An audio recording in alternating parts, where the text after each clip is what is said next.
My sister-in-law, now mute and bedridden, was entrusted to my care by my in-laws, who had decided to take a vacation in Hawaii. Just before departing, my husband Jack made it clear that taking care of her was my responsibility, emphasizing that I shouldn't slack off. As soon as Jack and his family left for their vacation, my sister-in-law, surprisingly, sat up and suggested that we get going too.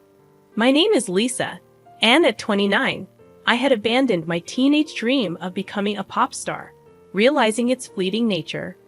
I ended up in my late 20s, dating Jack, whom I met through a friend, largely due to my mother's persistent desire to see her grandchild. Jack, despite having once aspired to enter the entertainment industry, now worked at a prestigious trading company in downtown Manhattan. After college, I had worked at a bank until I got married, at which point I quit my job. On a visit to Jack's parents' house, I learned about his younger sister Lucy, who, as a child, had contracted encephalitis from influenza, leaving her mute and bedridden due to brain damage. Lucy's mother had primarily cared for her, but surprisingly, Lucy and I got along well, communicating through sign language. Over time, I naturally picked up sign language, and our bond strengthened. Despite this, my mother-in-law, who was quite different from Lucy, was consistently sarcastic and critical of me. Jack and I lived in a condo about 30 minutes away, yet my mother-in-law would occasionally show up unannounced, nitpicking and issuing traditional instructions like keeping Jack's shoes clean and neatly folding laundry. She referred to Jack as Jackie and insisted on outdated practices, such as not going to bed before him, regardless of how late he got home. During our dating and early marriage days, Jack had always been kind and never disagreed with me, despite his mother's influence. Initially, Jack was incredibly considerate. If I mentioned feeling unwell and suggested having dinner outside, he readily agreed. Likewise, if I expressed interest in a designer bag, he would purchase it for me the following month. However, approximately a year into our marriage, Jack began to change, or perhaps reverted to his former self. He started coming home late from work, consistently smelling of alcohol. On weekends, Jack claimed increasing work responsibilities, making him too busy for family time. Oddly, even during visits to his parents' home, he would decline my invitations to join him. Frustrated, I decided to confront him about the growing distance between us. "Jack, you've become so distant lately. It feels like you're a completely different person," I expressed. Jack glared briefly before dismissing my concerns. "That's not true. You're overthinking things," he replied. Unconvinced, I pointed out that he rarely spoke to me anymore.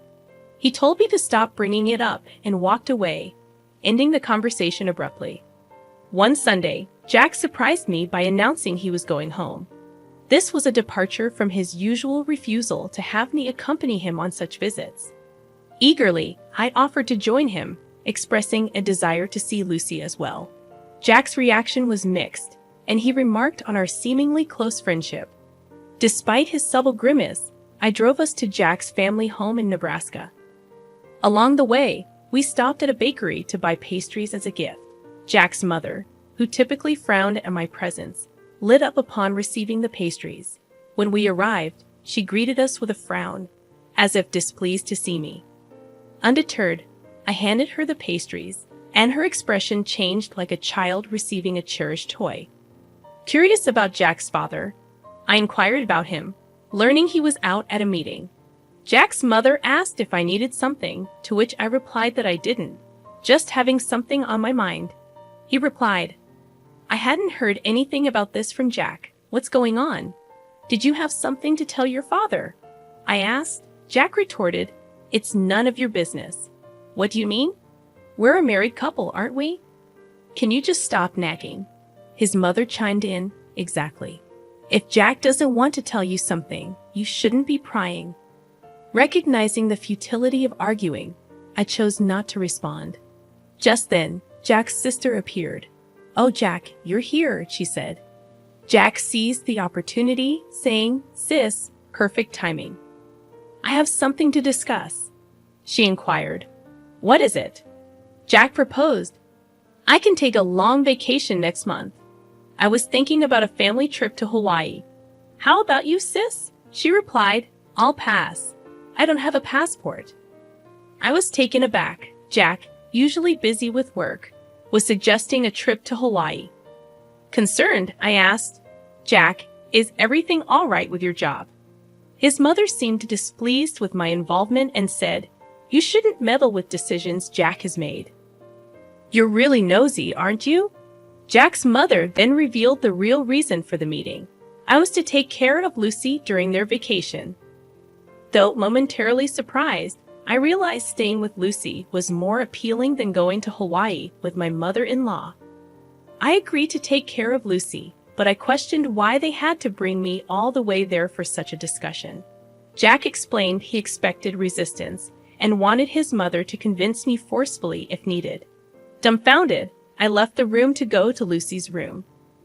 Lucy was delighted to see me and asked how I'd been. When I explained Jack asked me to come along to their parents' house, Lucy remarked on Jack's change in behavior. Lucy suggested I stay over, and we had a great time chatting. An hour later, Jack came to get me, and we headed home. Lucy gave me a slight wink, hinting at a shocking truth and an even more shocking plan. A month later, on the day of the Hawaii trip, Jack and I went to his parents' house. Despite not going to Hawaii, I brought luggage to stay with Lucy for a week. As departure neared, the family insisted that taking care of Lucy was my job, and my mother-in-law added, Please get along well with Lucy. It's better for you to stay here, isn't it? If anything happens to Lucy, it's all your fault. Unfazed, I returned to Lucy's room. At that moment, Lucy sprang up energetically and called out, Come on, let's get going. This echoed a recent conversation where Lucy revealed she could walk and converse, a secret she had kept since last year. I suppose, why have you been hiding this from the rest of the family? Lucy began sharing an unexpected tale, saying, Actually, my father and mother are both remarried. I'm my dad's child from his previous marriage, and my sister and brother are from my mom's side. Surprised by this revelation, and considering the usual coldness from my mother-in-law towards Lucy, I couldn't help but think, I thought so. Is that so? Lucy confirmed, Yeah, my mom despises me. And I didn't want to talk to her, so I pretended that I couldn't. Curious about her father's knowledge, I asked, And your father? Lucy explained, Dad knows everything. He's always on my side. Understanding the situation, I said, I see. That's why, regarding this trip to Hawaii, I'm thinking we should go too. Perplexed, I asked, what do you mean? Lucy explained, I mean I'm planning to go to Hawaii on the same day with you. We'll even stay at the same resort. Her proposal caught me completely off guard, and I responded, What? I'd be thrilled to go to Hawaii with you, Lucy. But do you even have a passport? Confidently, Lucy revealed, Of course. I secretly got my passport last month. And don't worry about the expenses. My dad is covering our plane tickets and the resort, including yours. Excited about the unexpected turn of events, I said. I see. I'm really looking forward to this. That's how we ended up at the airport, Lucy and I, arriving in Hawaii early in the morning. My father-in-law, who had been supportive, was there to see us off. Expressing gratitude, I said, Thank you, father-in-law. I feel guilty for all the plane tickets and resort fees you've covered. He reassured me, saying, Don't worry about it. As long as you two have fun, I'm happy. After landing, we took a taxi from the airport and checked into the resort hotel. Lucy and I were sharing a room, and as we settled in, I mentioned to Lucy, Your father seems pretty well traveled. Lucy shared, Yeah, he's been on several international business trips. He's even been to Hawaii a few times. Planning a surprise for Jack and the family, Lucy said, So what's the plan? I'm guessing my mom and everyone will dine at the restaurant here tonight. I'm thinking of surprising them. Excited about the idea, I replied, That sounds like fun. I'm excited. Should we get some rest to recover from jet lag? Lucy agreed. That sounds like a good idea. Unable to sleep on the plane, we took a shower, climbed into bed, and quickly fell asleep. Waking up around late afternoon, Lucy was already awake and starting to wear makeup. Apologizing for sleeping too much, I reassured her, "No, don't worry about it. I just woke up too. We really had a good sleep, didn't we?" Fully recharged and ready for our battle.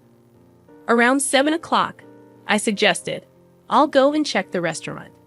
As I looked for Jack and his party, I found them dining joyfully from the shadows near the entrance. Venturing deeper into the restaurant, I spotted the back of a young woman I didn't recognize. This puzzled me, as there hadn't been such a woman when they left Jack's parents' house. Straining my ears, I could intermittently hear Jack and my mother-in-law's voices. "I'm glad it's not that woman today. Yeah, I really drew the short straw. She's tainted my family record. If only we had an elegant daughter like her from the start. I want to divorce her and start fresh soon. Try to find a reason for the divorce and extract hefty alimony from that woman. Even without a cause for the divorce, it's fine. I can fabricate as many as I want. She's so bad that I want to throw her in the trash. I want to see my grandchild from you and her." My mother-in-law was giving the woman a smile she had never shown me before. I was driven by the urge to step forward and see the woman's fate, but I held it in. I returned to my room and told Lucy that it took a while. "I'm sorry, I saw something shocking. Jack brought a woman that I've never seen before." "What?" I was about to scream. Jack and my mother-in-law were continuously bad-mouthing me, and Jack even said he would find a reason for divorce. That's terrible. Jack called me a bad catch, but seeing him with another woman, I felt relieved. Now I can divorce him outright. That's a good thing. Shall we make our entrance then? Lucy and I headed towards the restaurant hall. When we entered the restaurant, we requested to sit near Jack's table and were able to get a seat quite close to them. They didn't notice our arrival as we were sitting quite close. We could hear their conversation, which was still filled with derogatory comments about me. I was amazed and ended up giving a bitter smile at how they could badmouth me indefinitely. Seeing my face, Lucy gave a nod with a smile, a cue for us to begin our counterattack. I stood up from my seat, stepped forward towards Jack, and shouted, "Are you all having a good time?" I'll never forget the look on Jack and my mother-in-law's faces at that moment.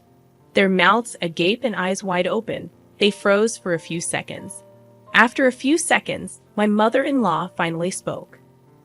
"Why are you here? And how did Lucy get here without a wheelchair?" At her words, Lucy stood up, gave my mother-in-law a smile, and said, "I don't need a wheelchair. Thanks to you, my body and speech have returned to normal. I must have caused you quite a bit of trouble for a long time." "Lucy, when did you regain your ability to speak?" "I wonder when that was. Maybe last year." "Then why did you hide it until now?" "Because it was better if you guys continued to believe that I couldn't speak. You and Jack were speaking ill of me earlier, weren't you?" My mother-in-law's face turned pale in an instant. "What do you mean?" she asked. "Yeah, we weren't saying anything bad about you, Lisa," Jack retorted. "That won't work. I recorded everything on my phone. Do you want me to play it back right now?" I countered. My mother-in-law fell silent, but Jack stood up. "Lisa, you've been causing me trouble all this time, and now you're making these outrageous claims," he barked. Jack was the one making absurd claims, so I retaliated. "Once I return back home, I'll immediately contact my lawyer to initiate our divorce procedure. You can't deny the fact that you're on a vacation abroad with another woman. Plus, you described being with me as drawing a blank lottery ticket. So, I expect you to demonstrate sincerity by paying a hefty compensation for that comment," I declared. At my words, my mother-in-law seemed to acknowledge her defeat, and her attitude abruptly changed. "Lisa, dear, I really like you. Please try to get along with Jack. This woman is not involved with Jack," she pleaded. "I'm sorry, but I can't do that. Since I am a blank lottery ticket, I cannot live with Jack. Please enjoy your time with this woman. Oh, and I might also seek compensation from her." "Isn't that exciting?" I smirked. The woman in question turned pale and began to tremble upon hearing my words. Unfazed by the public gaze, Jack fell to his knees and pleaded, "Lisa, I beg you, don't make this a big deal. My company has strict rules about this," he implored. "What's that? You don't sound sorry at all," I replied. Jack appeared taken aback, then tried again. "Lisa, I beg you, forgive me. If my company finds out, I'll lose my job," he confessed. "Though your place sounds better now, I will never forgive you. You are married, and yet here you are on an overseas trip with another woman," I said firmly. Upon hearing my words, my mother-in-law also fell to her knees next to Jack, pleading, "Please forgive my son," tears streaming down her face. By this time, all the other customers were watching us, and the restaurant manager started walking towards our table. Seeing this, I got up and said, "Well, Lucy and I will head back to our room. You all enjoy your Hawaiian vacation. I guess things will get a bit difficult when you get back home." Hearing this, Jack cried out at the top of his lungs, "Please forgive me. I can't afford to pay any compensation." At his loud outburst, the restaurant manager frowned, instructed something to a nearby staff member, and then briskly told Jack something. It was a polite way of telling him that he was disturbing the other guests and needed to leave. However, Jack was taken aback, not understanding the manager's words. Soon, 2 buffed-up security guards arrived and hauled Jack away. Jack was sobbing and struggling, but he was no match for the 2 bulky men. My mother-in-law and the woman were dumbfounded, unable to utter a word, while Lucy and I were also surprised by the turn of events. I thought Jack got what he deserved. A week later, Lucy and I returned home. Jack was quickly released and seemed to have returned to his room.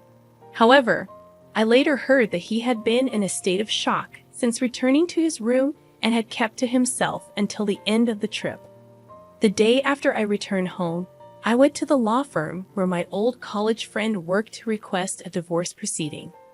Unfortunately, my friend was not present, but a female lawyer was assigned to me, who was very easy to talk to. I was able to explain everything that had happened. After listening to my story, she'd assured me that a divorce was possible, that I could claim alimony, and that she would investigate the woman who was with Jack in Hawaii before determining whether I could claim alimony from her as well. A month later, the female lawyer contacted me and informed me that it had been proved that Jack had been dating the other woman for about 6 months. Hence, she said it was possible for me to demand alimony from this woman too. I requested the female lawyer, "Please squeeze as much alimony as you can from Jack and his woman." She smiled and nodded. 2 months later, I was officially divorced, and into my bank account was deposited the alimony from the 2. I mumbled as I saw the amount, and that's karma for calling me a blank lottery ticket. 3 months later, Jack and my mother-in-law suddenly visited my place. Despite it being only 3 months, they had lost a lot of weight and looked completely haggard. I asked them, "What do you want? I don't want to see your faces." Jack replied in a thin voice, "I'm sorry. Could you lend me some money? I've lost my job." And the woman ran away. "I don't even have money for food." My mother-in-law also spoke in a whisper. "I've divorced my husband too. I don't have money. Please, I beg you." My mother-in-law was in tears. I responded, "Too bad. I have absolutely no obligation to help you. And even if I did, I would never help you guys out. Now please leave." After they left, I sprinkled a large amount of salt at my entrance to get rid of bad energy from my house.